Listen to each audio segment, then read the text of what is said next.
Hola, muy buen día tengan. Bienvenidos a este nuevo programa a través de Orchid Symphony con la química María Luisa. Mucho gusto. Y un servidor Héctor Rojas. Este es un nuevo proyecto que tenemos para trabajar con ustedes, con las orquídeas. Vamos a resolver sus dudas. Este va a ser el primer programa donde vamos a hablar principalmente de las principales dudas que tienen nuestros clientes, nuestro público en la página y que quisiéramos resolver en concreto con ustedes. Así es, esto es pensado en ustedes y para ustedes. Nos gusta la idea de saber que existen dudas, inquietudes, iniciativas a proyectos a futuro y que poco a poco las vayamos comprendiendo y pues más que nada que ustedes puedan hacerse expertos también en el tema. Bien, pues este sería el primer video de una serie en las que vamos a ir resolviendo sus dudas. Por favor, déjenos sus comentarios, denle like, compartan este video para que podamos ir generando contenido para ustedes. Bueno, la primera pregunta es, ¿qué son las orquídeas, química? Las orquídeas son una familia, pertenecen a la familia de las Orchidaceae, que son monocotiledonas, de las cuales pueden existir aquellas que pueden ser epífitas, litófitas, terrestres y semiterrestres. Es una gran familia de la cual hasta la fecha, y se siguen sumando, llegan aproximadamente a unas 35,000 especies alrededor del mundo, de las cuales por ser, ya sea o se clasifican dentro de epífitas, litófitas, terrestres y semiterrestres, tienen cuidados diferentes y la distribución no es la misma. No hay vainillas en Puebla, por ejemplo, pero sí hay vainillas en Veracruz. No hay... en la ciudad de Puebla, ¿no? En la ciudad de Puebla, claro. Exactamente, sí. En los límites entre Puebla y Veracruz, exacto, la vainilla sí se cultiva. No sé, a ver qué nos puedes también tú aportar. Bueno, como algunas otras plantas, la simetría de la flor es de ambos lados. Podemos decir que tenemos 3 pétalos, 3 sépalos y uno de los pétalos es modificado. Y aquí vamos a poner una ilustración donde partimos la flor de la orquídea para que puedan ver cómo es simétrica. No es el único caso, por ejemplo, también vamos a ver un girasol, también es simétrico. Sin embargo, la estructura es muy característica de las orquídeas. Entonces, para identificarlas, primordialmente nos fijamos en la flor, pero también las podemos identificar por los pseudobulbos cuando vienen de rizoma. Y también tenemos algunas orquídeas que son monopodiales, estas crecen en la misma dirección. Ok, entonces esa sería la otra clasificación, que son monopodiales y simpodiales. Entonces las monopodiales es que tienen de origen un centro y crecen obviamente hacia arriba, y las simpodiales es que como que la estructura o el tallo principal se arrastra, es lineal y sobre, exactamente, viene de un rizoma o de una especie de raíz, pero en realidad es el cuerpo completo. De este cuerpo se van desprendiendo más tallos y estos tallos tienden hacia arriba.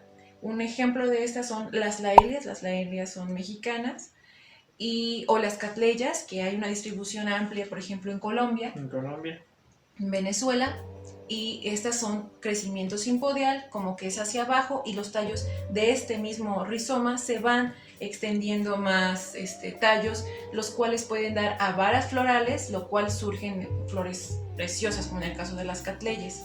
Química, esto nos lleva a la siguiente pregunta. Sí. Entonces, ¿pueden ir en tierra? ¿Qué tipo de sustrato van? Porque ahorita mencionamos que se arrastran, pero conforme a eso podemos hablar de que tenemos diferentes sustratos para diferentes orquídeas, ¿no? Así es. Por ejemplo, las epífitas que viven en las copas de los árboles, su naturaleza es que tengan contacto con las cortezas, no de cualquier árbol. La sugerencia, y siempre se les ha comentado, es que sean de cortezas ya de manera comercial tratadas, o sea, que no tengan resinas, si usted quiere colocar o ustedes quieren colocar una orquídea en una corteza, siempre procuren y observen que no tenga resinas para que no puedan dañar las raíces de sus plantas. Una de las preguntas más comunes es que, oiga, yo vivo en una zona boscosa, ¿puedo tomar esa corteza y ponerla como sustrato de mis orquídeas? Yo muchas veces les he contestado que revisen lo que precisamente comenta la química, que no tenga parásitos. Podemos llegar a encontrar algunos insectos que mastican, muerden las hojas de las orquídeas. Exactamente, también podemos encontrar las resinas y pues cierta suciedad que puede llegar a afectarnos. También algunos microorganismos como algunos hongos que pues quizá en la corteza vivan perfectamente bien, sin embargo a la planta la pueden enfermar. No se da en todos los casos, pero también puede llegar a pasar eso. Entonces, llegando a la idea inicial, las epífitas que viven en las copas de los árboles, a esas plantas hay que ponerles corteza, como es el caso de las Phalaenopsis. Las Phalaenopsis son las más comerciales y lo ideal es que les pongas corteza. Sin embargo, estas Phalaenopsis, que son ya híbridos modificados, se adaptan a otro tipo de sustratos, como puede ser la arlita. Después vamos a hablar de esto. Okay. En el caso de las epífitas, las litófitas, ¿qué nos puedes comentar? Bueno, existen diferentes tipos de orquídeas litófitas. Sin embargo, la naturaleza de estas plantas a veces nos impide tener un cultivo dentro de nuestras colecciones. Normalmente no son orquídeas que podamos tener cultivadas en nuestros invernaderos, dentro de nuestra colección. Pero estas se adhieren a sustratos rocosos.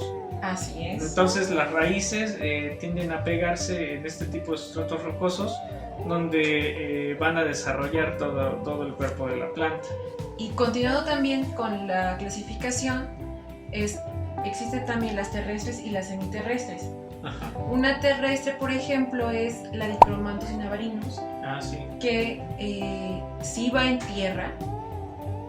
Normalmente estas orquídeas florean una vez al año y en México tenemos una variedad importante distribuida en estados como Tlaxcala, el estado de Puebla, Estado de México. De hecho, podemos encontrarlas a las orillas de la carretera. Sí, a las carreteras, más o menos las barrancas.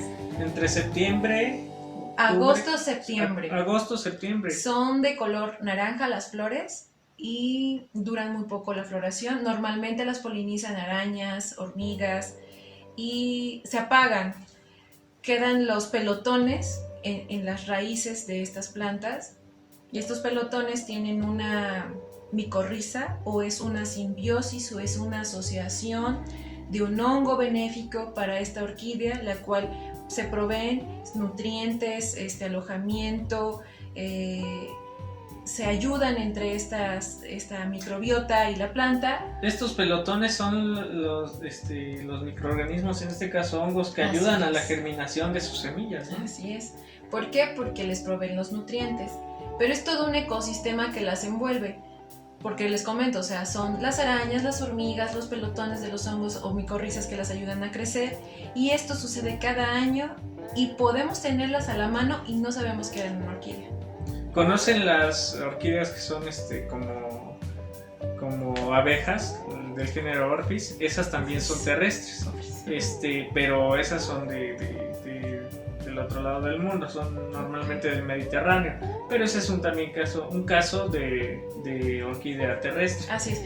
Y ya para finalizar, las semiterrestres, como comentábamos, de la vainilla, que necesita un tutor. En este caso muchas veces las colocan en árboles de naranjo o en árboles donde son muy muy altos con la corteza lisa.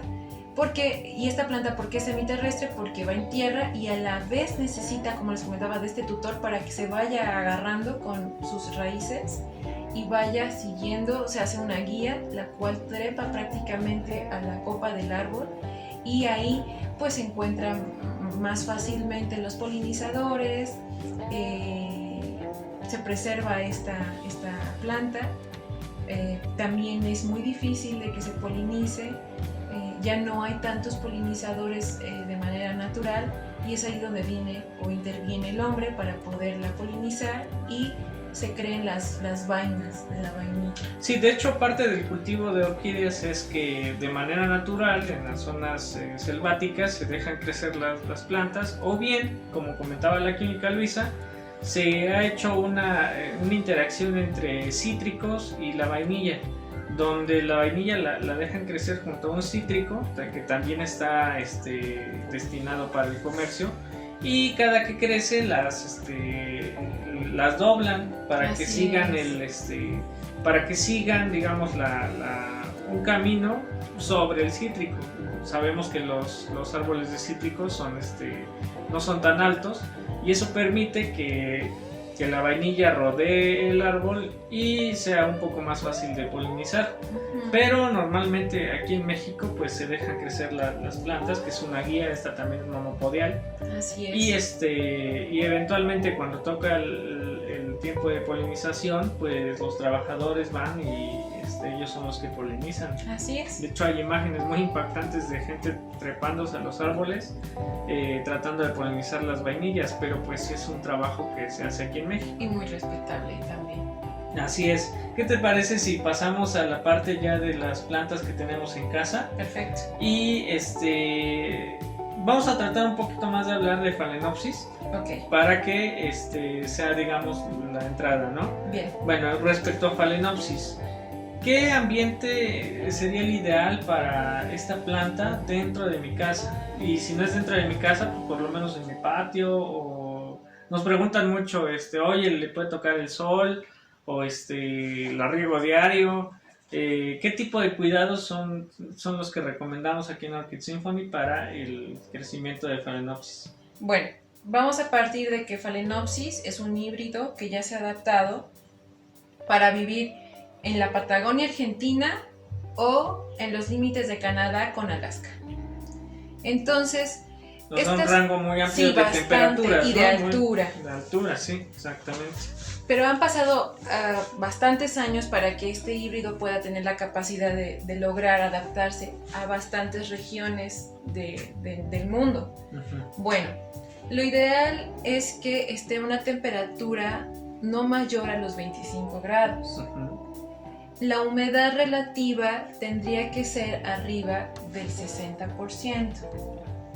Y el riego tendría que ser quizá, digo quizá porque obviamente no estamos en las mismas regiones, pero lo ideal es que si estás en primavera son 2 veces a la semana, y en verano aumentas la distribución, bueno, el riego hasta 3 veces por semana.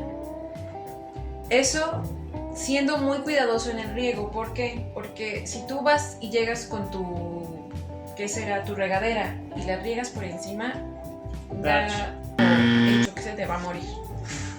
Lo ideal aquí, siempre lo hemos sugerido y en otros videos que tenemos, es que metas la maceta donde está tu orquídea a una cubeta donde está tu agua, a la cual le puedes proporcionar algún fertilizante.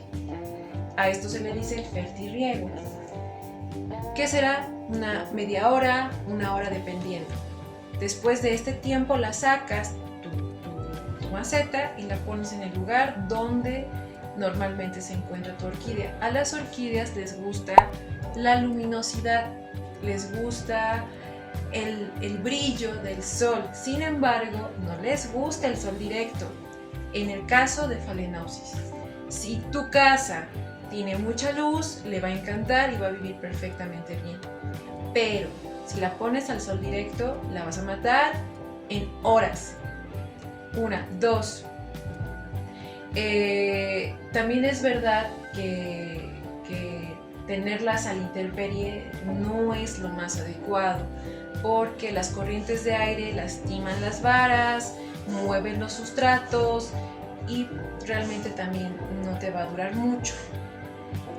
También hemos notado algo que es muy constante en el hogar de cada persona, porque hay lugares donde las casas son muy frías y puede que te dure un poco la orquídea, pero tarde que temprano la vas a terminar matando, porque un ambiente muy frío provoca también que aparezcan hongos en los sustratos, los cuales estos hongos después van a parasitar o van a contaminar o van a enfermar las raíces de tu planta, lo que provoca que se mueran.